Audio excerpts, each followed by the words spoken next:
जय गुरुदेव। छोटी कहानी की बड़ी सीख। धनवान बनिया। एक नगर में एक धनवान बनिया रहता था।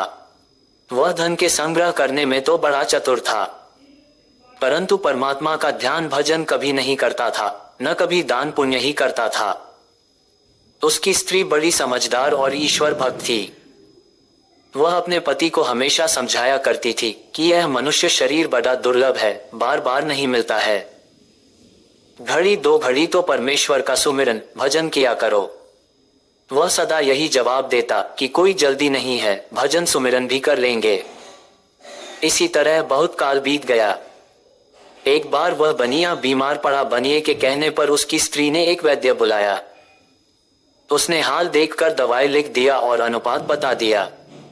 स्त्री ने दवा मंगाई और एक ताक पर रख दिया, परंतु पति को नहीं दिया। सारा दिन बीत गया।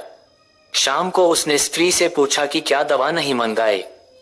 उसने जवाब दिया कि दवा मंगा लिया है, रखी हुई है। बनिए ने कहा कि फिर देती क्यों नहीं हो। उसकी स्त्री ने कहा कि कुछ जल्दी नहीं है, आज नहीं दिया तो कल दे दूंगी, कल नहीं तो परसों दे दूंगी। बनिए ने कहा अगर मैं मर गया तो दवाई क्या काम करेगी। स्त्री ने कहा कि मरने को तो आप मानते ही नहीं है, अगर मानते होते तो आप हमेशा भजन व सुमिरन करने को यह कहकर न टाल दिया करते कि कोई जल्दी नहीं है, फिर हो जाएगा।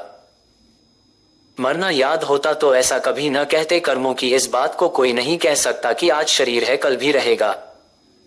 आज दवा न मिलने से आपको मौत की याद आ रही है। अगर वर्तमान दुख औषधि के बिना दूर नहीं होता है तो भजन सुमिरन के बिना भी यह मनुष्य शरीर का असली दुख दूर नहीं होगा।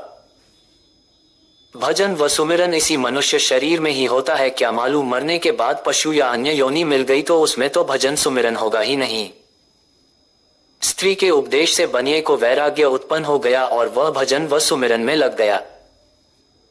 स्त्री ने दवा पिलाई और वह स्वस्थ हो गया और फिर वह अपनी बची हुई उम्र में बराबर भजन सुमिरन व ध्यान करता रहा। कहने का मतलब यह कि धर्मात्मा के संग से वृत्ति बदल जाती है, वैराग्य भी पैदा हो जाता है और इस प्रकार उसका कल्याण भी हो जाता है। बिना ज्ञान के माया में फंसा हुआ जीव अपने को व अपने कर्तव्य को बिल्कुल भूला रहता है और इस मनुष्य की दुर्लभ योनि को गंवाकर 84 लाख योनियों में भ्रमण करता हुआ अत्यंत कठिन व असहनीय दुख भोगता रहता है। जय गुरुदेव।